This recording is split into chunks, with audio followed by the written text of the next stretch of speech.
حدیث میں آتا ہے جب کوئی بچہ قرآن کریم کی آخری آیت پر پہنچتا ہے اور آخری آیت کی تلاوت کرتا ہے تو اللہ جل شانہ آسمان سے ایک فرشتہ بھیجتے ہیں.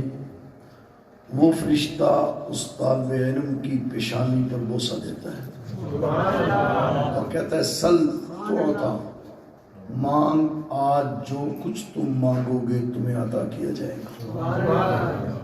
تو اس اعتبار سے یہ قبولیت کی مجلس ہے.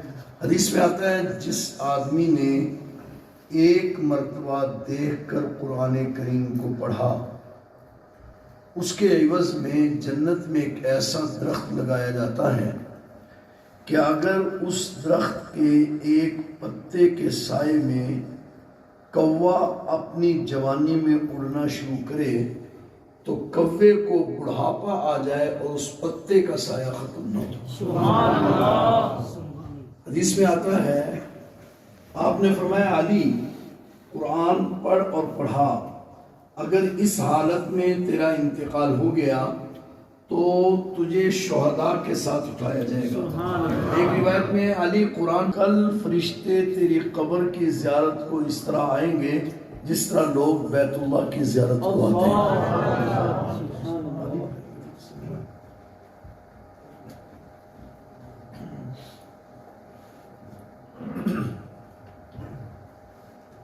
بہت توجہ سے بیٹھیں گے.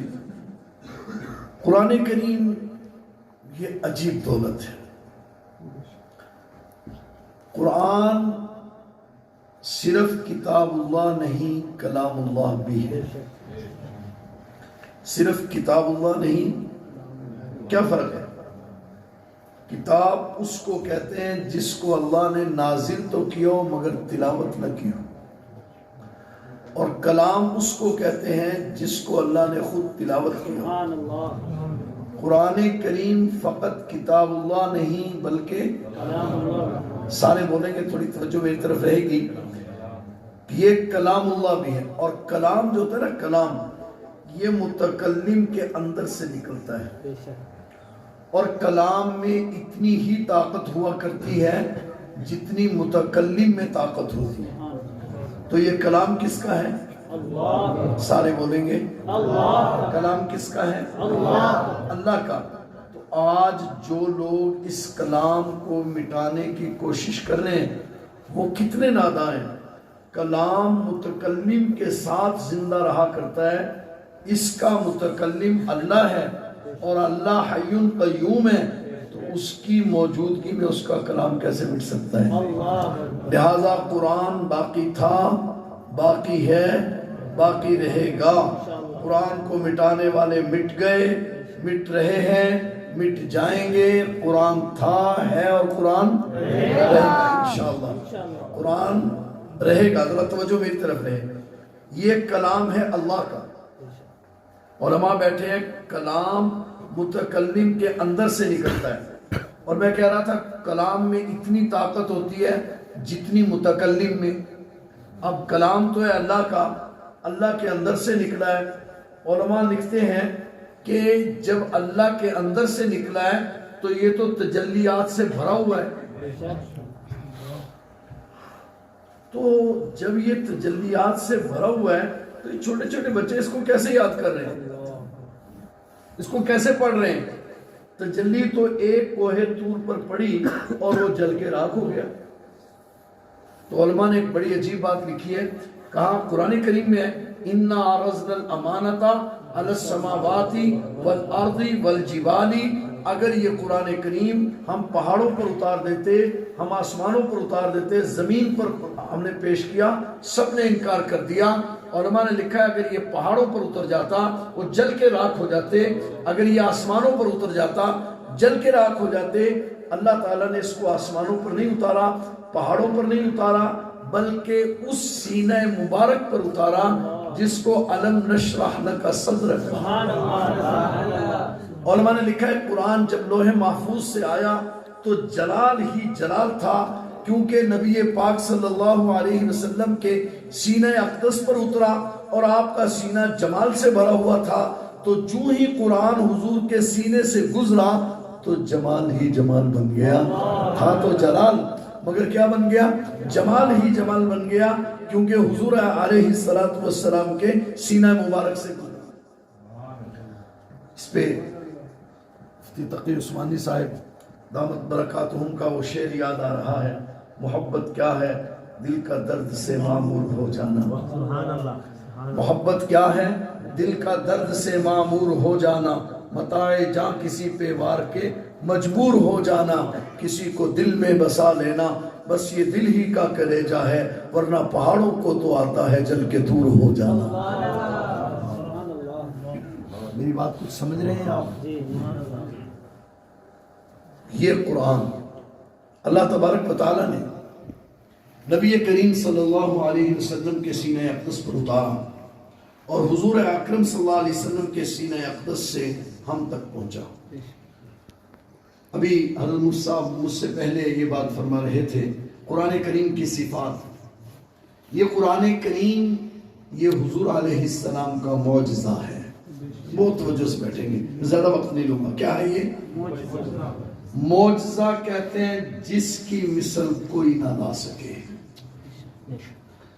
قرآن کریم معجزہ کیوں ہے؟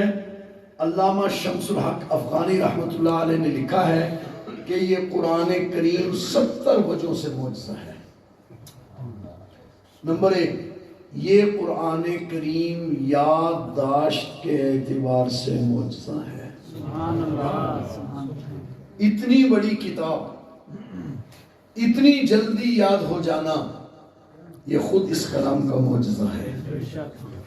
اور اگر تبا مبارک پر گرا نہ ہو اور آپ میری بات کو سمجھنے کی کوشش کریں تو میں ایک بات کہا کرتا ہوں کہ اگر آج ہم کسی کی اچھی کوٹھی دیکھیں تو ہم کہتے ہیں بابا پیسہ بولتا ہے، کہتے نہیں کہتے؟ کسی کا اچھا بنگلہ دیکھیں کہتے ہیں بابا پیسہ بولتا ہے. کسی کی اچھی گاڑی دیکھیں ہم کہتے ہیں بابا پیسہ بولو ذرا، کہتے ہیں نا کہ بابا پیسہ. میں بہت معذرت کے ساتھ میں آپ سے پوچھ سکتا ہوں کہ کوٹھی کے پیچھے تو پیسہ بولتا ہے، بنگلے کے پیچھے پیسہ بولتا ہے، اچھی گاڑی کے پیچھے پیسا بولتا ہے، اچھے باغ باغیچے کے پیچھے پیسا بولتا ہے. ارے 6-7 سال کا بچہ قرآن کریم کے 30 پارے حفظ کر لیتا ہے اور مصلے پر کھڑے ہو کر سنا دیتا ہے، اس کے پیچھے کچھ نہیں بولتا. سبحان اللہ. میری بات سمجھ رہے ہیں آپ؟ اس کے پیچھے کچھ نہیں بولتا. آپ اور میں، ہمارے لیے مجمع میں ایک سورت سنانا مشکل.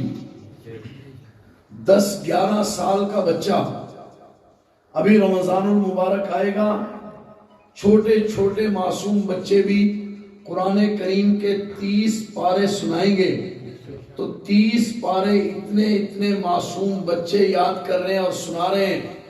ان کے پیچھے بھی کچھ بول رہا ہے کہ نہیں بول رہا؟ میں کہا کرتا ہوں کار کے پیچھے، اچھی گاڑی کے پیچھے پیسہ بول رہا ہے، اچھے بنگلے کے پیچھے پیسہ بول رہا ہے، اچھے باغ کے پیچھے پیسہ بول رہا ہے، اور 10 سال کا بچہ جو 30 پارے قرآن کریم کے سنا رہا ہے اس کے پیچھے استاد محترم کی محنت بول رہی ہے. میری بات کو سمجھ رہے ہیں؟ میں آپ کی پوری توجہ چاہوں گا. استاد کے پیچھے، طالب علم کے پیچھے استاد کی محنت بول رہی ہے. مگر حضرت مفتی صاحب تشریف رکھتے ہیں، یہ ہمارے لیے ایک بڑی مرکزی جگہ ہے، ہمارا بہت بڑا مرکز ہے یہاں. جامعہ حقانیہ میرے اکابر کی، میرے بزرگوں کی جگہ ہے. میں ان کے شہر میں یہ بات عرض کر رہا ہوں کہ مگر معاملہ بڑا عجیب ہے. بس 2-3 باتیں میں نے کرنی ہے، زیادہ نہیں. دیکھیے اس طالب علم کے پیچھے استاد کی محنت بول رہی ہے مگر ہمارا معاشرہ اس بات کو تسلیم کرنے کے لیے تیار نہیں ہے. میں اپنی گفتگو ذرا بند کریں مہربانی فرمائیں. ہمارا معاشرہ اس بات کو تسلیم کرنے کے لیے تیار نہیں. میں تھوڑی سی توجہ چاہوں گا. دیکھیے ہم اپنے بچے کو اسکول میں، کالج میں، یونیورسٹی میں داخل کراتے ہیں، لاکھوں روپیہ فیس دیتے ہیں. خیال یہ ہے کہ بچے کا مستقبل سنور جائے. یہی مقصد ہے نا؟ آپ کو میری بات سمجھ میں آ رہی؟ یہی مقصد ہے نا کہ بچے کا مستقبل، یہی ہے نا. آپ بچے کو اس لیے پڑھا رہے ہیں نا کہ بچے کا مستقبل سنور جائے، کہ بچے کا مستقبل اچھا ہو جائے. کون سا مستقبل؟ فارغ ہونے سے لے کر وفات تک، اسی کو مستقبل کہہ رہے ہیں نا. بچے کے فارغ ہونے سے لے کر اس کو ہم کہہ رہے ہیں بچے کا مستقبل سنور جائے. اور وہ کون سا ہے؟ فارغ ہونے سے لے کر وفات تک. اس کے لیے ہم لاکھوں روپیہ خرچ کر رہے ہیں. منشا ہے بچے کا مستقبل سنور جائے. اور یہ مستقبل ایسا ہے جس کے ایک لمحے کا اعتبار نہیں. ایک لمحہ بھی ہو سکتا ہے، گھنٹہ بھی ہو سکتا ہے، سال بھی ہو سکتا ہے، صدی بھی ہو سکتی ہے. ایک لمحے کا بھروسہ نہیں. ایک ادارہ ہے، اس ادارے میں پیسے لے کر بچے کے مستقبل پر محنت کی جاتی ہے. ایسا مستقبل جس کے ایک لمحے کا بھروسہ نہیں. مگر اس کے بالکل برعکس ایک مدرسہ ہے جس میں چند ملا رہتے ہیں اور وہ بھی ایک بچے پر محنت کر رہے ہیں. ان کا نظریہ بھی یہ ہے کہ بچے کا مستقبل سنور جائے. مگر جب میں ان سے مستقبل کی بات کرتا ہوں تو وہ کہتے ہیں مستقبل ہے 3 قسم پر. ایک مستقبل ہے فارغ ہونے سے لے کر وفات تک. دوسرا مستقبل ہے وفات سے لے کر محشر تک. تیسرا مستقبل ہے محشر سے لے کر دخول جنت تک. جس ادارے میں ایک مستقبل پر محنت ہو رہی ہے آپ اس کی خدمات کو تسلیم کر رہے ہیں، اور جس ادارے میں 3 مستقبلوں پر محنت ہو رہی ہے آپ اس کی خدمات کو تسلیم نہیں کر رہے. بے شک. میری بات کو سمجھ رہے ہیں آپ؟ آج دنیا اس کی خدمات کو تسلیم نہیں کر رہی اور دنیا کہتی ہے کیا کر رہا ہے. ہمارے ہاں اعلیٰ ترین تعلیم سمجھی جاتی ہے میڈیکل کی تعلیم، جہاں انسان پر ریسرچ ہو رہی. آنکھ کیا کام کرتی ہے، آنکھ کیا ہے، دل کیا ہے، جگر کیا ہے، معدہ کیا ہے، پھیپھڑے کیا ہیں، اس پر تحقیق ہو رہی. ہم اس کو اعلیٰ درجے کی تعلیم سمجھتے ہیں اور اس میں کوئی شبہ نہیں، ہمیں اس سے کوئی اختلاف نہیں. لیکن کس چیز پر تحقیق ہو رہی ہے؟ انسان کے جسم پر. ذرا توجہ میری طرف ہے. یہ میرے سامنے ایک میک ہے، میں اس میں بات کر رہا ہوں تو بات آواز دور تک جا رہی ہے. میں اس پر تحقیق کرنا چاہتا ہوں تو مجھے 3 سوال کرنا ہوں گے. یہ کیا ہے؟ سمجھ رہے؟ مجھے پہلا سوال کیا ہوگا کہ یہ کیا ہے، دوسرا سوال یہ ہوگا کہ یہ کیا کام آتا ہے، اور تیسرا سوال یہ ہوگا کہ اس کو کس نے بنایا ہے. ٹھیک ہے؟ اب دنیا میں انسان پر ریسرچ ہو رہی ہے اور ہمارے تعلیمی ادارے اس کے ہاتھ پر بحث ہو رہی ہے، اس کی آنکھ پر بحث ہو رہی ہے، کان پر بحث ہو رہی ہے، دل جگر پر بحث ہو رہی ہے کہ یہ کیا ہے. لیکن اتنی بحث ہو رہی ہے کہ یہ کیا ہے میرے کالج اور یونیورسٹی میں یہ نہیں بتلایا جا رہا کہ انسان کس لیے بنا ہے اور اس کو کس نے بنایا ہے. آپ اس ادارے کی خدمات کو تسلیم کر رہے ہیں جو یہ بتلا رہا ہے کہ انسان کیا ہے، اور جو ادارہ یہ بتلا رہا ہے کہ انسان کیا ہے، کس لیے بنا ہے، اس کو کس نے بنایا ہے، اس کی خدمات کو آپ تسلیم نہیں کر رہے. اس کی خدمات کو قوم کہتے ہیں کہ یہ کیا کر رہا ہے. جو یہ بھی بتلا رہا ہے کہ انسان کیا ہے، یہ بھی بتلا رہا ہے کہ انسان کو کس نے بنایا ہے، اور یہ بھی بتلا رہا ہے کہ انسان کس لیے بنایا گیا. تو یہ ادارے کیا کر رہے ہیں، ان کی ضرورت کیا ہے؟ بہت توجہ چاہوں گا آپ کی. آج کہا جاتا ہے ان کی کیا ضرورت ہے، یہ ادارے کیا کر رہے ہیں، انہوں نے کیا کام کیے ہیں. آئیے جہاں بھی کچھ لوگ آباد ہوں وہاں دو چیزوں کی ضرورت ہوتی ہے.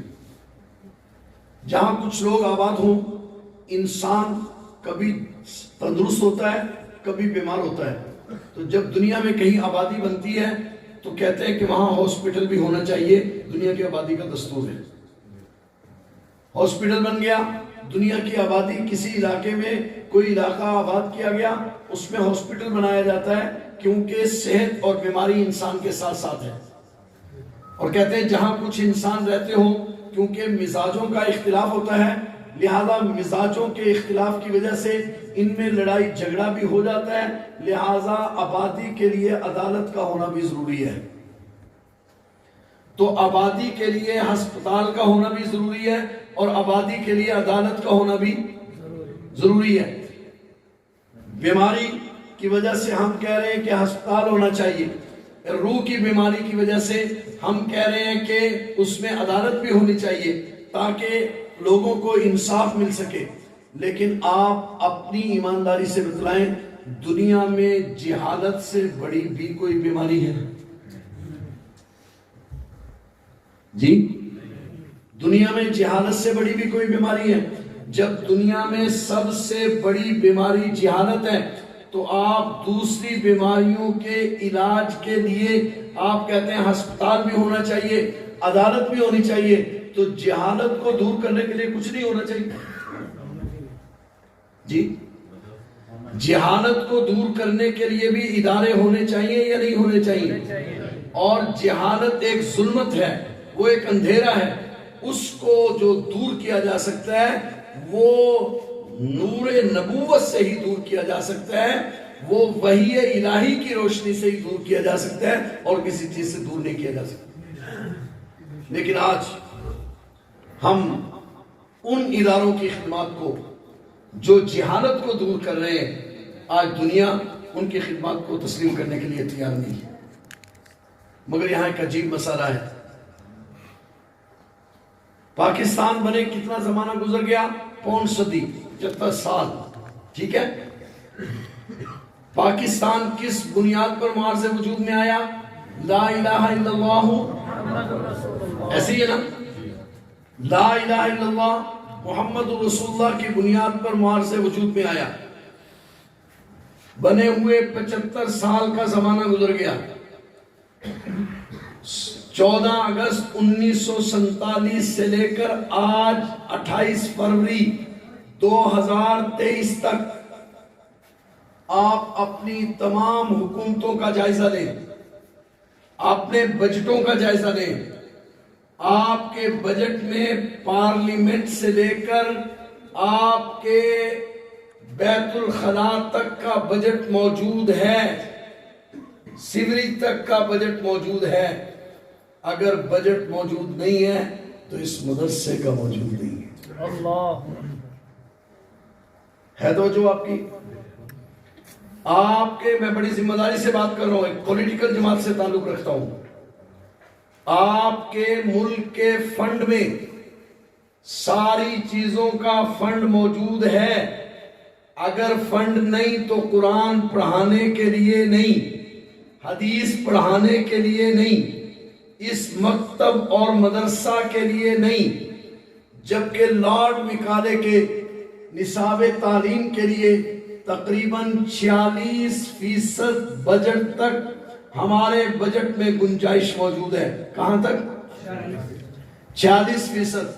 لیکن اگر تبا مبارک پر گرا نہ ہو تو جن اداروں نے آج تک ملک کا 46% بجٹ لیا ہے ان کی کارکردگی کیا ہے, اور جنہوں نے حکومت سے 1 روپیہ بجٹ نہیں لیا ان کی کارکردگی کیا ہے.